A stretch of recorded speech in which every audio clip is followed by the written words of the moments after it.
Hi, welcome to the channel.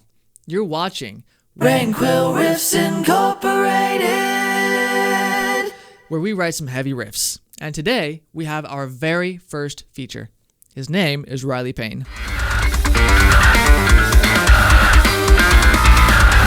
Dude is an absolute monster on the bass. And I found him through Nick's 100th video, riff challenge, where he was, I think, the only bassist to actually submit a riff for that challenge. And I thought it was absolutely incredible. So I sent him a message, and this is when I was on episode 4, and I said, hey, please, I need to have you in an episode. It would be so badass.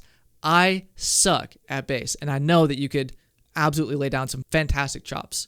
And last week, he posted that he was being taught by Jacob Umansky. I sent him another DM, and I was like, we got to make this happen. So right now, I am obligated to write an incredible riff. But now it's going to be intentionally judged by somebody else. So let's get started. So we're going to be in drop C here with the Ibanez Prestige, and let us delay no longer. Time to play. I just got in these Rebea picks, and they're incredible, but they're not free. I steal all my Guitar Center picks. I have thousands. So this is the first time in over a decade that I spent money on picks. They're great. Trust me, they're awesome, but nothing's better than free. I did a little bit of work behind the scenes. We just have a drum track here, and I'm going to riff around to it, and we'll see what we come out with.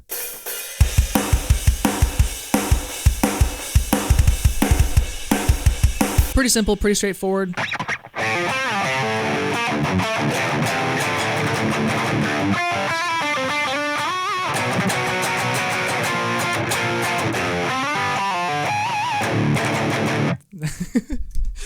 Okay, if I was recording that would have been sick.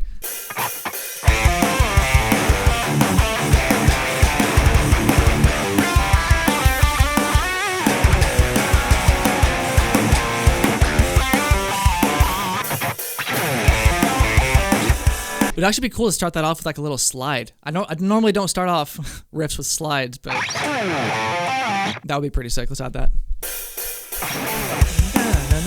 Okay, that sounds pretty good.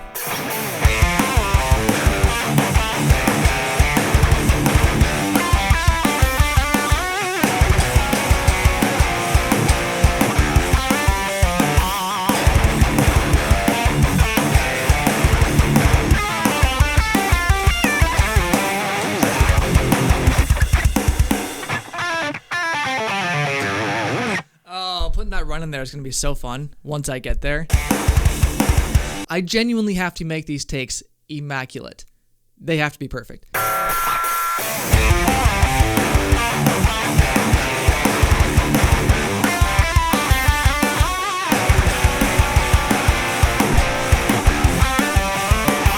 Towards the end of that, I really want to do a harmony. I can just duplicate what I've already played, but my brain's telling me to just make it wacky. I'm getting too ahead of myself. This riff's really good. That's a good thing. I want inspiration. I'm going to cut out the triplet chugs there just because I want them really tight.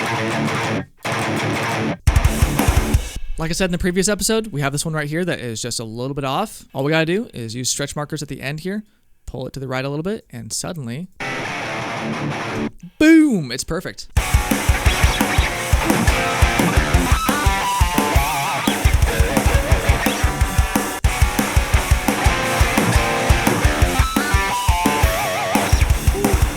Octave. That was it. It was the octave. I was trying to do a third harmony there. That wasn't it. It was the octave. Oh, that is nut.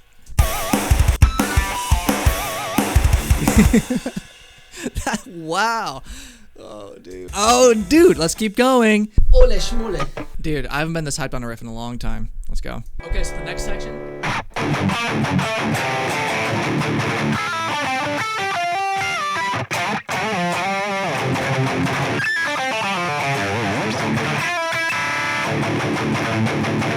Yeah, straight into the chugs. I know that's really messy, and I probably won't show that in the final cut of this video, but yeah, let's get to it. That's just so clean! Nutty, dude! And then this time around, I bet we could harmonize it.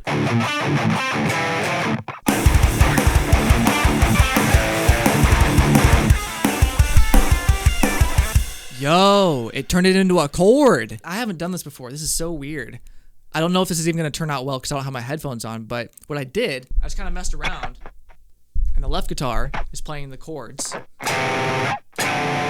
And the right guitar is playing a harmony of the bass of that chord.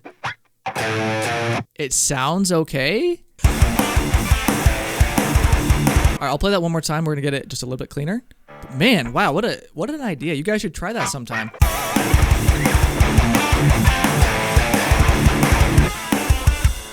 That's the one, that's the sauce. I want there to be like a nice natural slide. As I move the mic in front of my hand so you can't see what I'm doing. I almost want it to be a little bit messy towards the end. I actually had an idea for a song one day that I wanted to record an entire song at 50% and just do some insane noodly harmonies. But I mean, people have already done that. It's kind of been done to death now. So I'm trying to be as natural as possible while still using the tools to create a clean guitar.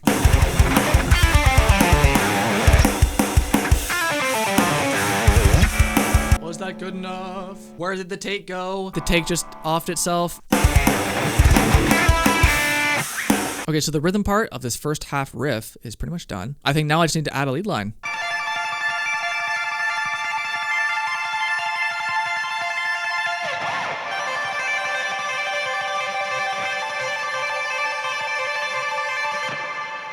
Let's try it out.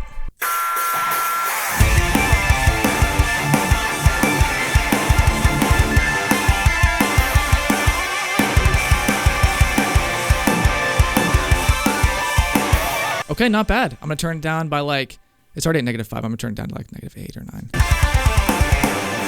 So you can feel it, but you can't hear it. I really want to add bass. I can't play my own bass. All right, moving on to the breakdown now, the second half of the riff.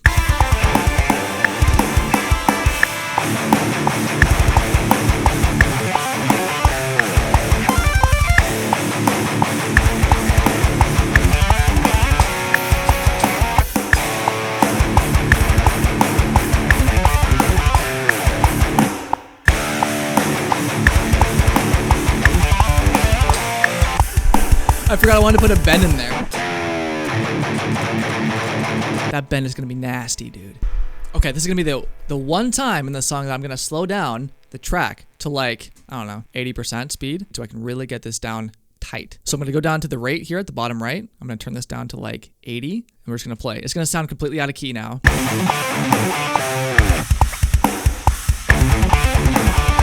I'm going to take these last two takes, select both of them, double click on preserve pitch while changing rate, and click apply. Okay. And now we turn the rate back to 1.0. And it appears that I need to do them again because that was ass. But that's the gist of the technique of slowing things down to record. Take those chugs, chop them up. Take these right here, chop them up. Boom. Cut off the end. And now the tapping, which I don't think I'm going to slow down. I'm just going to do it over and over and over again until I get it right. My ego doesn't want me to slow down everything that I can't play. I still want to be able to play something, you know? Tomorrow. Oh, hi there. Welcome to day 2. This is totally not my final render 2.2x consolidated final render mix, not shit mix day. I have not gone out to my car 8 times for a car reference in the 100-degree weather that we have here in Washington. That's not happening. I did this the first try. Yeah, I totally didn't spend the last 24 hours wondering where the low end was in the bass track that Riley sent me. It's a $3,000 Kiesel, or $4,000. I don't even, dude, it's in the millions. I'm just mentioning this because I know someone else has done this as well, and this is not the first time that I've done this. This riff turned out sick. His part turned out amazing. Let us have a final listen through.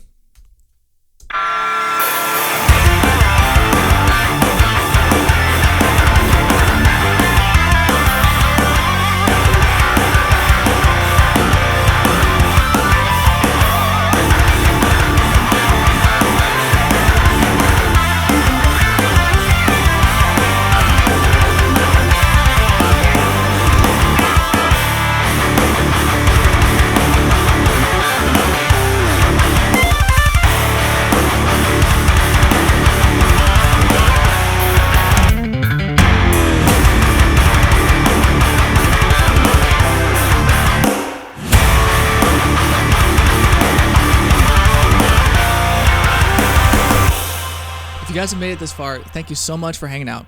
Riley is an incredible bassist, and I'm really glad to have found him through Nick's 100th episode riff competition. That's a mouthful. Leave him some love in the comments if you loved his playing. So with that, I upload every Wednesday at 11. And until next time, peace.